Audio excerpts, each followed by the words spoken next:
Hello বন্ধুরা, কেমন আছেন সবাই? আশা করি সবাই ভালো আছেন। বন্ধুরা, আমাদের গল্পগুলো যদি ভালো লাগে অবশ্যই লাইক করবেন আর কমেন্ট করে জানিয়ে দেবেন। আজকের গল্প প্রেমপদী পর্ব 38, রাইটার আরশানুর ছদ্মনাম। ক্রিং ক্রিং শব্দ করে বেল বাজাচ্ছে সমুদ্র, তার যেন তর্স হয়েছে না। সে একাধারে বেল বাজিয়ে যাচ্ছে। পাশে আয়না দাঁড়িয়ে আছে। রাত 10টা বাজে। তারা দুজনে 7টার দিকে বেরিয়েছিল। 3 ঘন্টা পর বাসায় ফিরেছে, তাও আয়নার বাসায় না, সমুদ্রের বাসায়। ফুপুর বাসায় বহু আগে আসতে আয়না। ফুপা অনেক ভালো মনের মানুষ ছিলেন। সে আসলে তাকে আর সমুদ্রকে চকলেট জুস কিনে দিত। সমুদ্রের কাজিন ছিল শ্রাবণ, তাকে নিয়েও খেলতো তারা দুইজন। এখন শ্রাবণ ও অনেক বড় হয়ে গেছে। ফুপুর সাংসারিক জীবনেও সুখকর নয়। না জানি কি হয়। মা আর ফুপির মধ্যে ঝামেলা আছে। তাদের মধ্যে কোনো ধরনের যোগাযোগ হয় না। হুট করে মা যদি জানে তার সমুদ্রের সঙ্গে বিয়ে হয়ে গেছে, কি হবে জানে না সে। গেট খোলার শব্দে আয়নার ধ্যান ভাঙল। সে গেটের দিকে তাকিয়ে দেখে পিউ দাঁড়িয়ে আছে। পিউর মুখ কালো। সমুদ্র ঝাঁঝালো কণ্ঠে বলে, সামনে থেকে সর পিউ, আর আয়নাকে নিয়ে আমার রুমে আসো। সমুদ্র রুমে ঢুকে একটু থ হয়ে যায়। নানা বাড়ির সবাই তাদের বাসায় বসে আছে।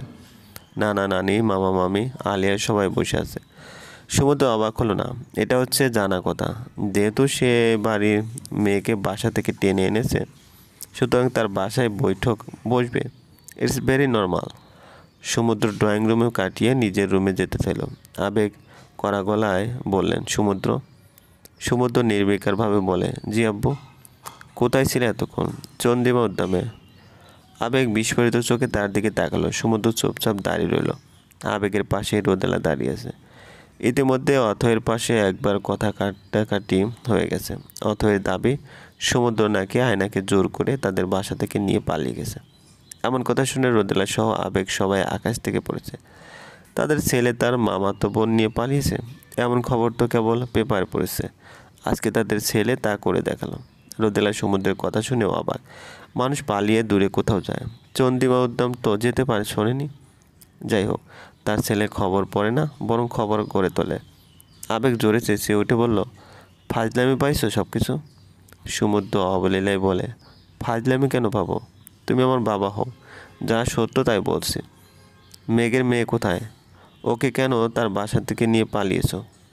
সমুদ্র চোখ ছোট করে বলে, পালাবো কেন? কি আশ্চর্য! অতই তেজ গলায় বলে, ভাই, আপনার ছেলেকে বলেন আমার মেয়ে কই। নিশ্চয়ই আমার মেয়েকে এই ছেলে পাচার করে দিয়েছে। আমার মেয়ের কিছু হলে আপনার ছেলেকে আমি ছেলের ভাত খাওয়াবো। সমুদ্র চেঁচে চেতে উঠে বলে, আমাকে আপনি জেল খাটানোর হুমকি দিচ্ছেন? আমি কি চোর নাকি? অথই বলে ওঠে, চোরের বাপ তুই। আমার মেয়ে কই? সমুদ্র বলে, কি আজব মামি, আপনি তুই তোকারি করছো কেন? সম্মান বলেও তো কিছু আছে, তাই না? অতই ঠোঁট বাঁকিয়ে তার ছেলে সুরে বলে, ইস, আসছে আমার সম্মানিত ব্যক্তি। তোর আবার কিসের সম্মান?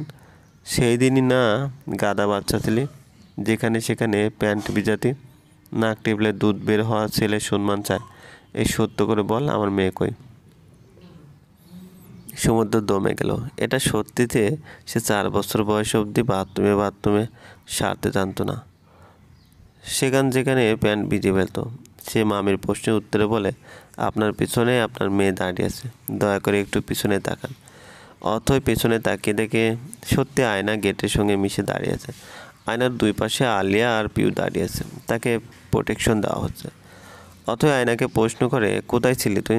রোদেলার ছেলের সঙ্গে ছিলি এতক্ষণ? আয়না মাথা ঝাঁকিয়ে উত্তরে হ্যাঁ বলল। অথই চেঁচিয়ে উঠে বলে, রোদেলার ছেলের সঙ্গে তোর কী এমন সম্পর্ক যে সে আসলো আর তুই সুরসুর করে ওর সঙ্গে হাঁটা ধরলি? বেয়াদব মেয়ে। আয়না পারলে এখনই কেঁদে দেয়। সমুদ্র কিছুটা জোর গলায় বলে, মামি, আমারও নিজের একটা পরিচয় আছে।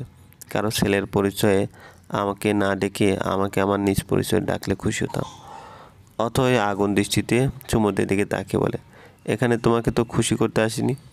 মেঘ পরিস্থিতি সামাল দেওয়ার জন্য বলে, একটু চুপ করো, সমুদ্রকে বলতে দাও। কেমন এমন করছো সমুদ্র? তখন আবেগ বলে, আয়নাকে ভিতরে এনে বসাও, ওকে 1 গ্লাস পানি এনে দাও রোদেলা। দুইজনই আমাদের ছেলে মেয়ে, কাজেই অধৈর্য হওয়ার দরকার নেই।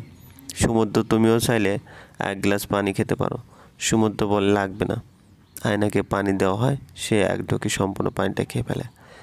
এবারে মেঘ প্রশ্ন করে, সমুদ্র, তুমি আয়নাকে কেন নিয়ে এসেছো আমাদের বাসা থেকে? ও তোমার কে হয়? কোন অধিকারে তুমি এই কাজ করলে? সমুদ্র ধপ করে বলে, কোন ভ্যালিড অধিকার আছে কিনা জানি না, তবে ওর প্রতি আমার ভালোবাসার অধিকার আছে। সেই জোরে ওকে নিজের সঙ্গে এনেছি। ড্রয়িং রুমে উপস্থিত সবাই টাস্কি খেলো সমুদ্রের কথায়। অথই বলে ওঠে, তুমি আমার মেয়েকে ভালোবাসো? জি। মেঘ প্রশ্ন করে, তুমি আয়নাকে আগে থেকে চেনো নাকি ঢাকায় এসে পরিচয় হয়েছে?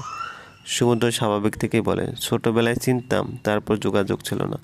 এরপর নানু বাসায় এসে আবার যোগাযোগ হয়েছে। সমুদ্র ইচ্ছে করে বিয়ে কথাটা এড়িয়ে যাচ্ছে। তাদের বিয়ের কোনো ঠিক ঠিকানা নেই, রেজিস্ট্রি হয়নি, অভিভাবক হিসেবে কেউ ছিল না। আয়নার উকিল বাবা বানানো হয়েছিল গ্রামের একজনকে। এমন বিয়ের মেয়াদ আছে কি নাই তাও জানে না সমুদ্র। বাসায় বিয়ের কথা বললে আরও ঝামেলা হবে। মামির মতিগতি ভালো না, মহিলা তিলকে তাল বানাবে। মেয়ে প্রশ্ন করে, আয়নাও তোমাকে ভালোবাসে?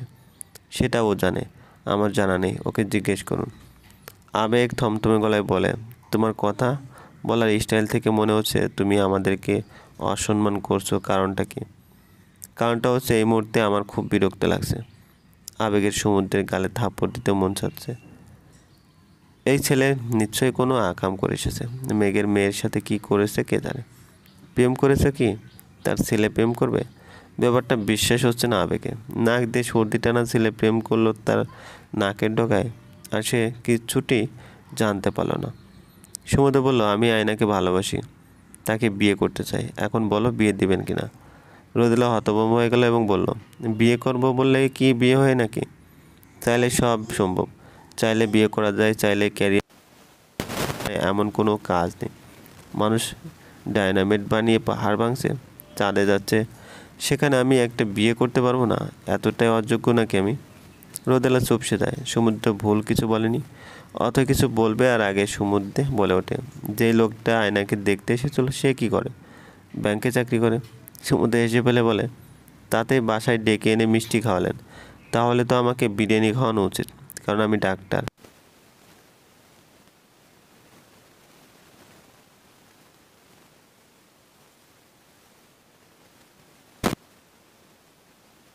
না নেই, ওর কোনো মূল্য নাই। ও হচ্ছে কাঠের পুতুল। আপনার যা ইচ্ছা আপনি তাই করবেন ওর সাথে। এতই যদি ওর ইচ্ছা নিয়ে চিন্তায় থাকতো তাহলে আর বাসায় পাত্রপক্ষ ডাকতেন না। এত বিবেকহীন কেন আপনি মামি? অত কিছু বলতে পারলো না। বয়সী ছেলে তাকে অপমান করছে, কি বলবেন তিনি? ভুলও বলেননি ছেলেটা। সত্যি তো মেয়ের কাছে একবারও কিছু জিজ্ঞেস করেননি তিনি। আয়না কান্নারত সুরে বলে ওঠে, প্লিজ আমার মাকে কিছু বলবে না। তাকে অসম্মান করে কোনো কথা আমার সহ্য হয় না। সমুদ্র চুপ হয়ে গেল। সমুদ্র চুপ মানে সবাই চুপ। আবেগও কিছু বলছে না। কি বলবে সে? এবার তালুকদার সাহেব উঠে দাঁড়ালো এবং বলল, আয়না যদি রাজি থাকে আজকে ওদের বিয়ে পড়িয়ে দেব। আয়না মামনি, তুমি আজকে বিয়ে করতে রাজি? আয়না কোন দিকে না তাকিয়ে উত্তর দিল, না। চলবে। গল্পটি ভালো লাগলে অবশ্যই লাইক করবেন আর কমেন্ট করে জানিয়ে দেবেন। চ্যানেলে যদি নতুন হয়ে থাকেন অবশ্যই সাবস্ক্রাইব করে পাশে থাকা বেল আইকনটি প্রেস করে রাখুন। ধন্যবাদ, ভালো থাকবেন।